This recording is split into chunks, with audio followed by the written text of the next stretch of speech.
So I finished reading Star Wars The Fallen Star by Claudia Gray. So this is another novel in the Star Wars High Republic publishing line. I will be talking spoilers in this review, so if you would like to avoid spoilers, I did release a spoiler-free short earlier today, so go check that out. But let's actually talk about the story. The story is almost entirely set on Starlight Beacon, and, well, let's just jump right into it. The Nihil destroy it. They have a plan, and it's crazy elaborate and it works, but it didn't quite work the way they intended because one, they missed a few key things. One, the Jedi did whatever they could to try to save as many people as they can, and a lot of people did end up surviving. Two, there was actually some other Nala on board who weren't in on the plane because they wanted to survive. The only one of them did, and we'll talk about that more later. And and another thing too, why I didn't fully work out, because everyone, the Jedi, the Republic, the pilots, they came up with a method to save as many lives as they could. Unfortunately, still lives were lost, but they did what they could to overcome the disaster. But also, a big part of the story did have to do with, the Jedi being cut off from the Force, or the Force Weekend, because there's some creature, we still don't know too much about it, but it's been mentioned in the other High Republic books, but a creature that basically, I don't want to say cuts off the Jedi from the Force, rather overwhelms them with fear. And every Jedi was experiencing this thing, so they couldn't tap into the Force. Now, when Elzar Mann gets on board, because he was, basically on a retreat to recenter himself after tapping into the dark side, he wasn't as badly affected because he was still somewhat cutting himself off from the Force. But he was still affected. Bell was affected, the Wookiee, Buraga. I hope I'm pronouncing that. I'm not great with Wookiee names other than Chewbacca. And does it tell us his name here? No, and I don't feel like searching through the entire book for his name. But there's also, of course, Stalon Goys and Azar Azar is there, though she's actually on another ship, so she's not as badly affected, and she doesn't play too much of a role in the story. It's more about our other Jedi, the four main ones being Elzar, Stalon, Bell, and Burega. So those are our main four Jedi, but we also get the pilots. We get introduced to the vessel, and of course, and its crew, including Geode, who is a sentient rock. And you know what? I love how it was written straight, but every time he's in a scene, he's just sitting there, except for one scene where because apparently he can choose when he wants to, I won't say he's not magnetized, but basically the idea is basically able to reflect blaster bolts, and he can choose it at will. And so the one pilot who was actually trying to cause trouble, who was not part of the now, but he probably would fit in nicely, was killed because Geo just allowed the blaster bolt to deflect back at him. So yeah, so that is quite interesting. And yeah, so everyone's trapped on the station is part of it. The now sabotage was complete, so this one pilot, like I said, he was willing to basically do a coup, do a hostile takeover, and to try to survive, though, and that leading to his death. But the people who worked together, they survived for the most part. Few people didn't survive. And let's talk about probably the couple things. A couple Jedi did die from that creature, including a Jedi race seeker, Ola, I forget her last name, but that helped Azar reconnect with the Force and deal with the fact that he tapped into the dark side. She's affected. Bell's second master also is affected, but she does survive, and though is basically in a coma.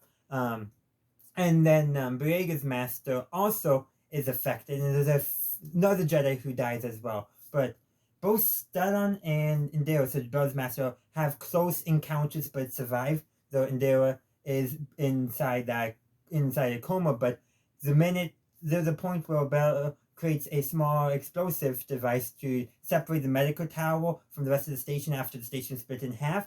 So, and once they got away, he felt better connected with the Force, and his masters started improving, getting further away from those creatures, which hopefully didn't survive or not now wreaking havoc on the planet the bottom half of the Starlight Beacon landed on. I do hope so. Sounds like they didn't survive, but yeah. But speaking of survival, two of the prisoners that the Jedi had captured for connection with Sonaro, well, they were released by the other now who was sabotaging the station. When they realized what was going on, that was a suicide mission. They didn't want part of it because they wanted to survive. Well, one of them who we actually seen in a previous book as well, knows a lot about gravitational thrusters and all that. So she and the other one, Nan, they go and make their way to the thrusters, because they want to survive, and giving the station boost does help them after a couple other shenanigans, of course. And what happens? Well, Elzar Man, he cuts her down, thinking she was trying to further sabotage the station. And when he had made that thing, if it wasn't for the creature that had now snuck on board, that was affecting the Jedi's connection with the Force. Maybe not, and I would say strongly not. But of course, if he had maybe saw or talked, it would have been better. But it is a reasonable assumption to make, though. The fact how long they were escaped for, they didn't escape until basically right before the disaster struck. So how could they have done all that sabotage ahead of time? But again, the Jedi were disconnected with the Force, and a big part of the story was showing how the Jedi operated, not being able to solely rely on the Force, having to rely more on the people around them. And like I said, most of the parts they banded together, they helped the Jedi, they helped save as many lives as they could. It was a great story. And by the way, one of the parts, once they got out to the cargo bay, many people came out that way, but some parts they want to leave with their ship. Well, one of them, he went out. He opened once the Starlight Beacon was in atmosphere, of course, because he didn't have a spacesuit, but opened it manually, and everyone thought he didn't survive that. Well, he had a parachute, an actual parachute, because he likes things old school. But in some ways, more old school technology could be very beneficial, because how many of the issues on Starlight Beacon was caused because of the non-sabotage, and there was no mechanical backup? You can almost see why maybe later on in Star Wars we see a lot more buttons and a lot more mechanical stuff because it's a Starlight Beacon. It's a theory. I don't know if it's correct, but it's not a bad one. But there's more to talk about. There's actually a point where Rassar's gonna do something on the station, which apparently a group of them is called the Remorse, which I think is just a perfect name for them. Which is how they now smuggled the creature that was tapping into the field, harming the Jedi's connection with the Force, disguised him basically as Raftars. But there was actual Raftars on the cargo ship, and Baron Briega actually accidentally released them. And Briega eventually gets carried away because they tried to, because they had to get back to the cargo bay to let those ships out. Like I said, lots of complicated stuff going on, jumping back and forth. But Bell is convinced that Briega survives. They formed a friendship during all of this, and because his first master, Lord and Greatstorm, had survived as well, and so until he sees the body, he's not going to believe it. And I gotta say, Bell in that moment is occupying what many Star Wars fans feel at this point when it comes to characters surviving. If there's no body, it's not guaranteed.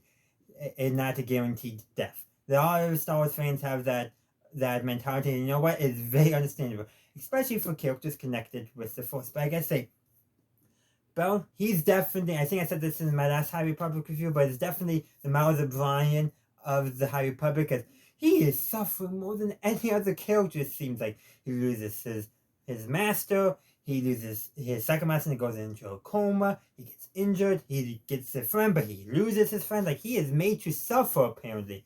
But you know what? He is still staying strong. And that is something very good. And I am happy for that. But it's kind of interesting. Why is he the one suffering the most? Every story, he suffers somehow.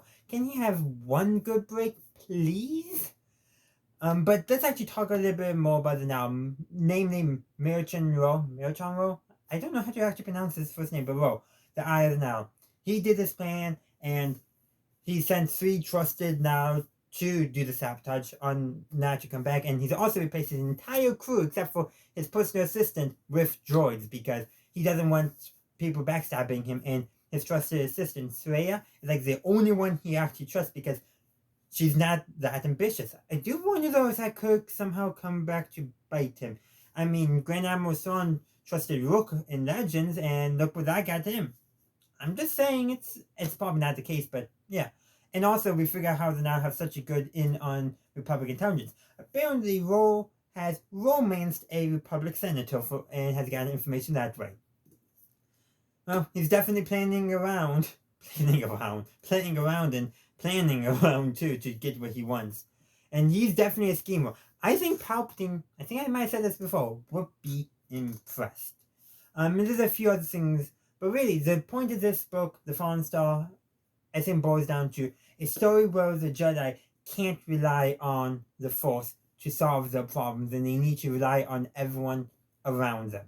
That is the heart of the novel, and so even though there were missteps, even though they did make the mistakes, the Jedi still tried their best to save as many people as they can. And you know what? That is all we can ask for them, and that's what I think it truly means to be a Jedi. The Force, minor. It's doing the right thing even when you can't. That, I think, is the Jedi thing to do, and this book, in my opinion, shows it. But I would love to hear your opinion on The Fallen Star in the comment section down below. Thank you for watching my video. I do hope you enjoyed it. If you did, please be sure to give this video a like and share. Also, consider subscribing to my channel to stay up to date on all my latest content. You can also stay up to date on my content by following me on social media. I have a link tree down in the description which has all my social media links on it. Additionally, if you would like to support the channel, you can become a channel member and get early access to all my videos. In the meantime, thank you for watching, and as always, have a good day, a good night, wherever you are. May the Force be with you always.